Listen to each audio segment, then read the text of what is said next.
Hello, everybody. This is Catherine Barnes, and I am so excited today because I have a person on the show who I've wanted to have on the show for a very long time. This is Mr. Tom Steward, and besides being an awesome actor and playwright, he is also a masochist because he's got not one but two shows in Tucson Fringe this year. So let's start there. Tom, you're a crazy guy. Why two shows? Do you have a death wish? What's going on?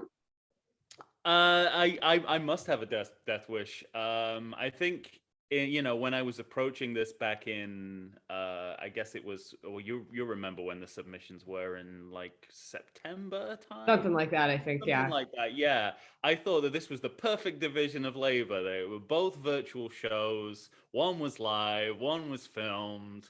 I've got months to do this, and yeah, it didn't really. I find myself um you know doing it all in the last week before we put the performances together. So yeah, it is kind of, it is crazy, but I guess I wanted to exploit the virtual platform while it was still available.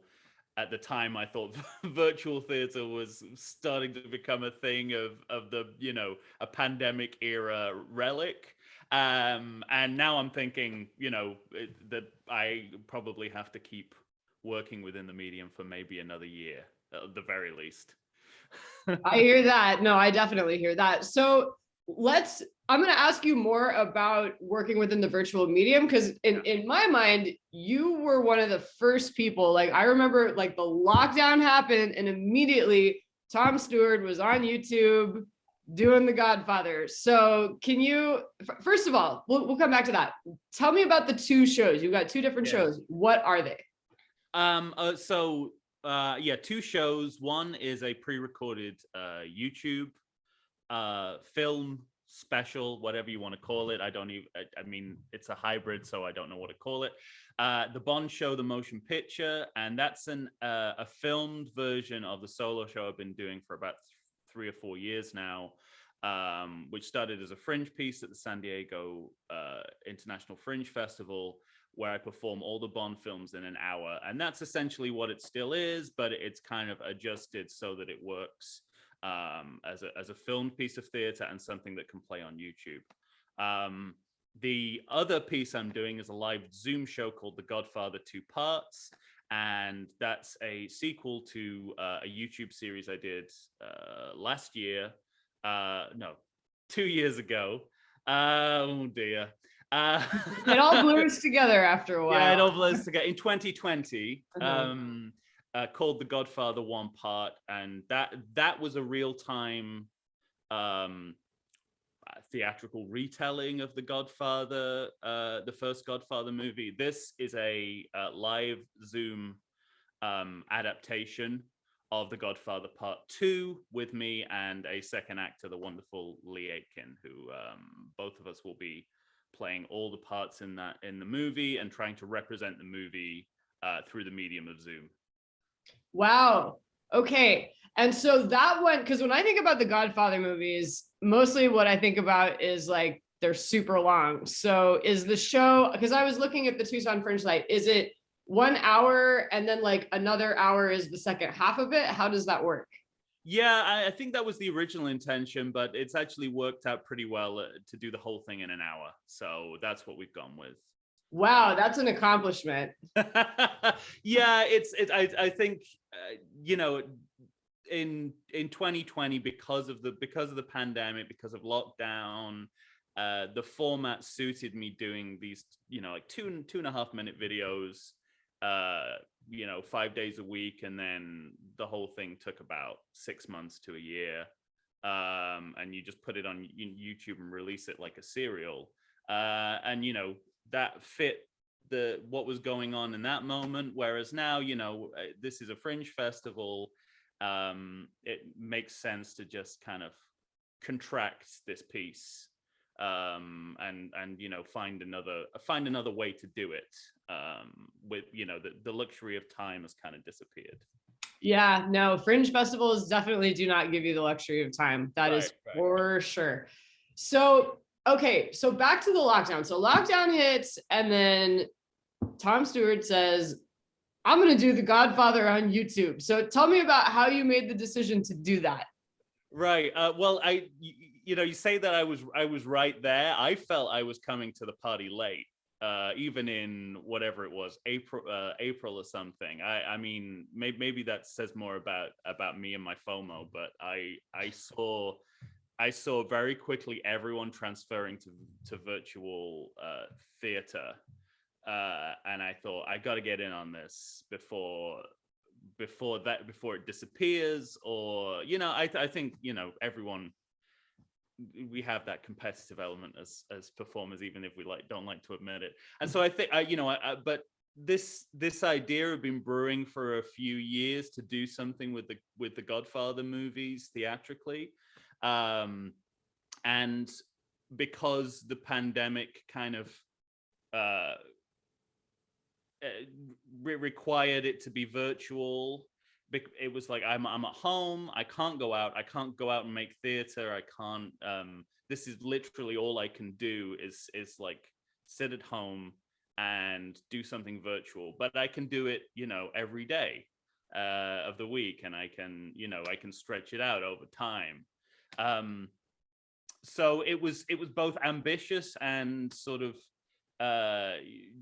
resigned really to like what was kind of happening. And I said I'm only going to use props that I can find in my home, likewise with costumes, and just make it all work within this tiny little frame, with me as you see now on the couch, same thing.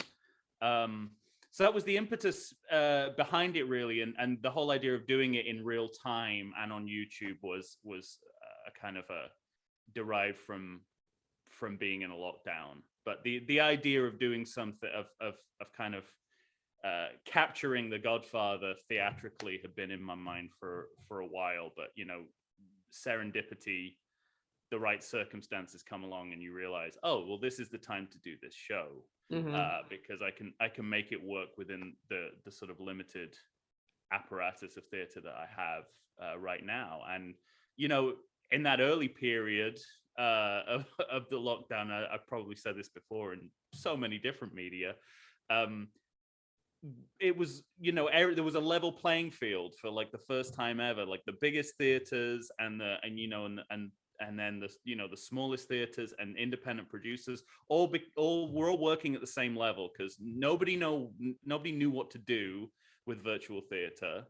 We were all learning as we go. So there was a sense of, if you have a strong idea, or if you have a concept, but no production values, no money, no resources, you're all kind of operating in the same. I mean, that changed very quickly.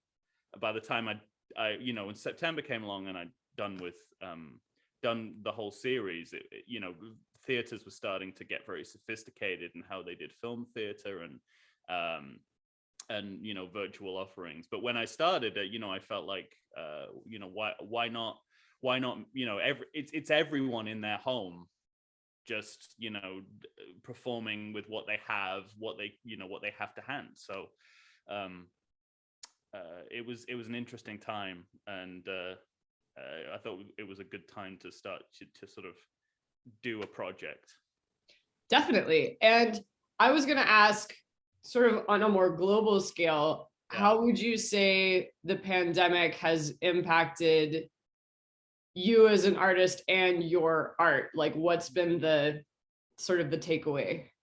Yeah, well, I mean, it's affected it hugely, but without me really deciding that I want to explore the possibilities of virtual theater, when that's thrust upon you, I think you have a choice. You can sort of begrudgingly use it as a way to get your face out there and get your work out there, and simply take what you would have with in-person theater and then put it online.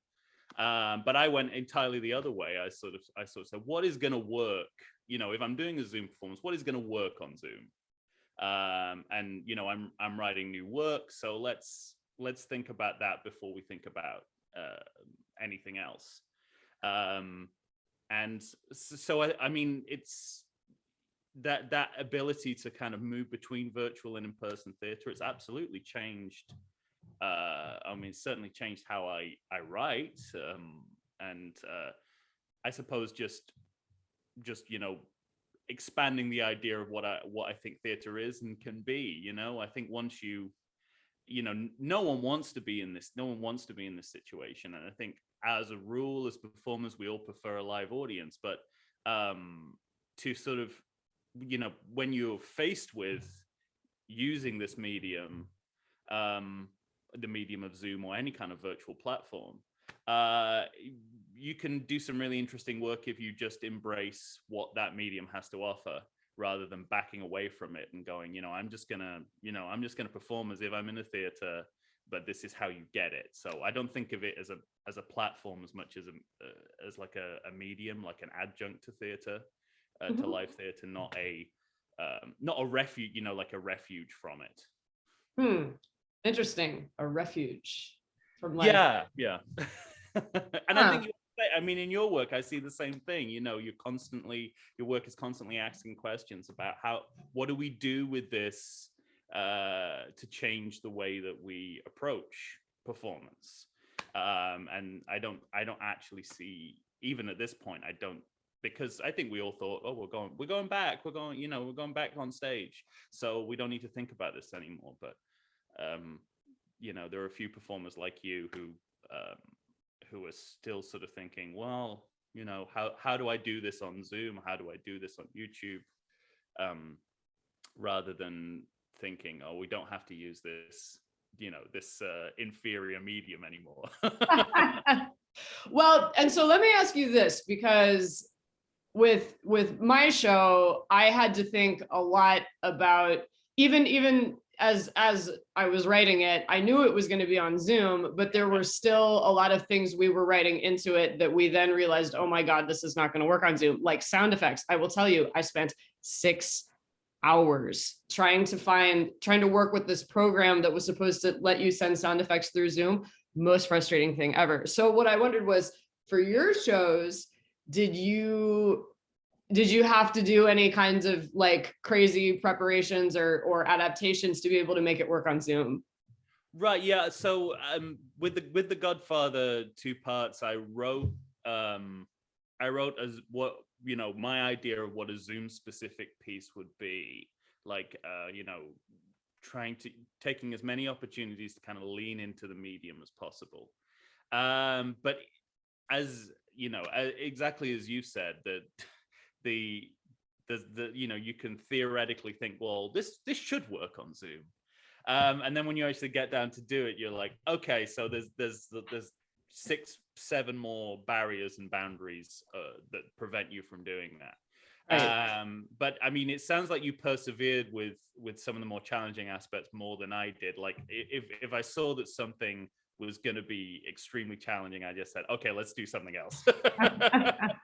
But then there were moments as well where, if you're kind of prepared to sort of put your nose to the grindstone and watch yourself try a variety of things on Zoom, sometimes you come up with something that's kind of magical, but then you have to ensure that it works on a tech level, which is, as you say, that's the real trick. So on a very small scale, I think we've come up with some kind of effects, nods, devices that are conducive to Zoom. I mean, I'm sure there is a way to exploit it more than we're doing, but I think it's pretty medium specific what we've ended up in, or at least I would say being on Zoom doesn't detract from what we're doing, which was my main goal. It was not to feel like it shouldn't be here, like it was the wrong place for this kind of show. I think it will at the very least feel like it's appropriate for the platform.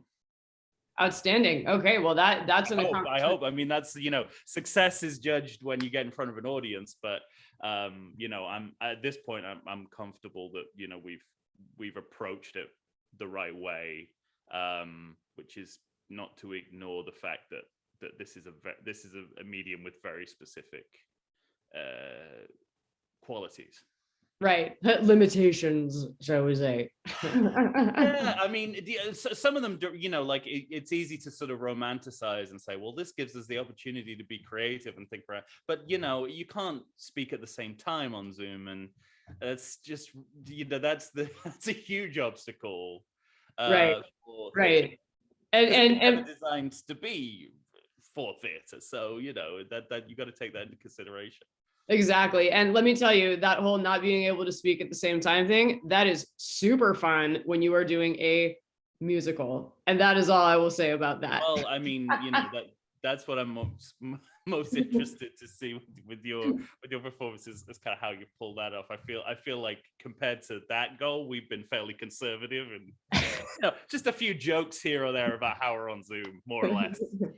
Keep your expectations low. That's all I'm gonna No, say. I But never do. I never do with your work, and I'm never disappointed. oh, Tom. But there was there. Speaking of which, there was a rehearsal moment where both Lee and I were trying to sort of move in the same direction, and we got tired of trying very quickly and did something else. And I think in the when you're rehearsing for a fringe show, everything is sort of like everything is time pressured in a way that it isn't with a bigger production.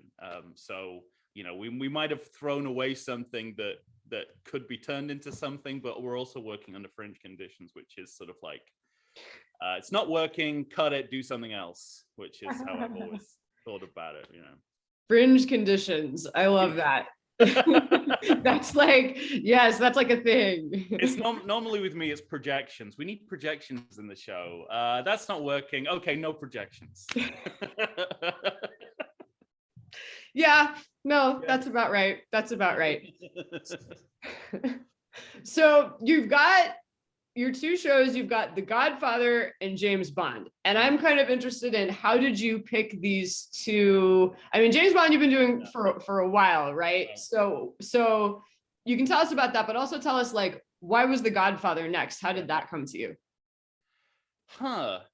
That's a good question. I mean, I have, because I have a prepared answer for the James Bond one that sounds really cool. It's all about me being a British expat in America, and James Bond is the perfect fictional representation of that. And it's about my identity and all that sort of stuff. But The Godfather, I mean, I'm not Italian. I'm not, I'm not. I've never been, I have never been in the mafia, or any, organized crime of any kind. So and I think with the James Bond films, it was about, if I'm looking at a media piece that I want to, I don't know, adapt or rework in some ways, I'm going to go with something that I'm super familiar with, because I don't want to be starting from scratch. And the Godfather trilogy, I'd say, is one of those cinematic properties I can just that is as natural to me as a real, like a real memory, like I can pull images and lines from the films as if they'd really happened to me. So that's a huge part of it. And throughout my life, I've been doing impressions of characters from the Godfather movies, and it's kind of stayed with me all these years. And I suppose, it's like, for me, it's the height of I'm really interested in the idea, and all the work that I do for Lonesome Whistle Productions is about taking work from one medium and how do you put it in another. And The Godfather for me is it's the height of cinema. It's like everything you need to know about cinema is in those two movies, and there's some good stuff in the other one occasionally, but at least two of those movies have everything you need to know. So it's like, well, how do you do that theatrically? How do you take something, how do you take an epic film and put it into a piece of not epic theater, so that was the big challenge there. I guess also the lockdown aspect definitely helped me sort of understand how weirdly it's, you know, I think of it as I think of both movies as epic, but they're also very domestic movies. So if you think of, like, you know, what's an epic movie? Ben-Hur, Lawrence of Arabia. You know, there's not many scenes where people are just sat around the table eating lasagna, or you know, that sort of. But in The Godfather, that's your baseline of scenes. So I'm also fascinated by that, and it was interesting when you're performing it at home. You know, it's like, what do I need? I need plates, I need cups, I need that. You've already got them in your home. And so I suppose it was that I realized very quickly that this was actually a good subject matter to do from home, because it is so domestic and familial in nature. And that, I suppose, that contradiction's always not really a contradiction, but it's always kind of it's always appealed to me when in watching those movies. And that's probably what keeps me coming back, is that, you know, it's this big operatic crime drama, but also it can also feel very intimate and very small scale, and domesticated and naturalistic in a way that some of you know, the similar epics in cinematic history have just not been able to capture. Yeah, that's outstanding. I hadn't really thought of that The Godfather is it's epic, but it's domestic as well. That's yeah, an thing. It's you know, it's like there's scenes of you know, there's cross-cutting baptisms with a massacre, and you know, there's a good 5 minutes of the movie which is an old man staring at a fish tank. Like, how do you put that in the same movie? So while you were talking, you know, you made the identity connection with James Bond, right? You're the British expat in America. But you know, I thought while you were talking, I think you've got an identity connection with The Godfather too. So let me explain what I mean. And that is that with what you did with Space Force, where you kind of assembled all of these different talents in the San Diego theater world, and you had them each do a little monologue related to the Space Force. I think that was very Godfather-like in a way. Oh, interesting. I think you're kind of like a San Diego theater mafia guy, kind of. I love that. That's way cooler. Can we go back and I give that answer instead? You can have that answer. The next time somebody asks you, you can say. That's brilliant. That's so good. I mean, yeah, I mean, speaking of which, you know, it's been Space Force Quarantine, which was another YouTube project that you and 11 other performers were involved in. It's kind of, I mean, it's been nice to sort of open up this what I do, which is solo theater. You know, that's the brand. To try and open that up to a wider community of voices. And I think, you know, I always knew if I was going to do a second part to The Godfather, I'd want to bring in another performer and kind of open things up that way. And yeah, and create a family. You know, it's good to be part of a family. So I suppose I'll take it. Yeah, I'll absolutely take it. But it's yeah, it's nice to. I keep saying that after every rehearsal I have with everyone, or every time I got a monologue for the Space Force to edit, I would just say out loud, I am so grateful for competent collaborators. I can't tell you how much better that makes me look in every regard. And with the Bond show, Charlene Coleman of Critica Productions put the whole thing together, and she's done such a wonderful job of adjusting for it to be an online piece of theater with filmic qualities. It's quite remarkable. Outstanding. And you guys filmed that at the Coronado Playhouse? No, we didn't. That was the plan originally, and it kind of got away from us, and we decided that we're going to film it outdoors. and just kind of film it through a few times and then edit it together with wide and close shots. So we actually performed it at Memorial Park in Chula Vista. There's a Oh, wow.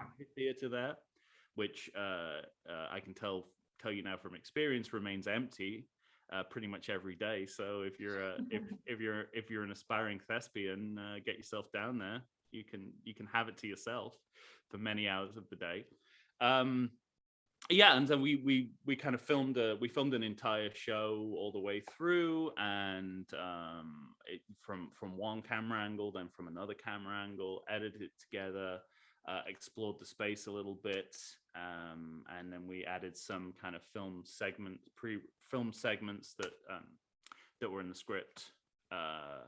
We slotted those in. So, but even though it's filmed and it's pre-recorded, we were still sort of deciding what we wanted to do as we did it.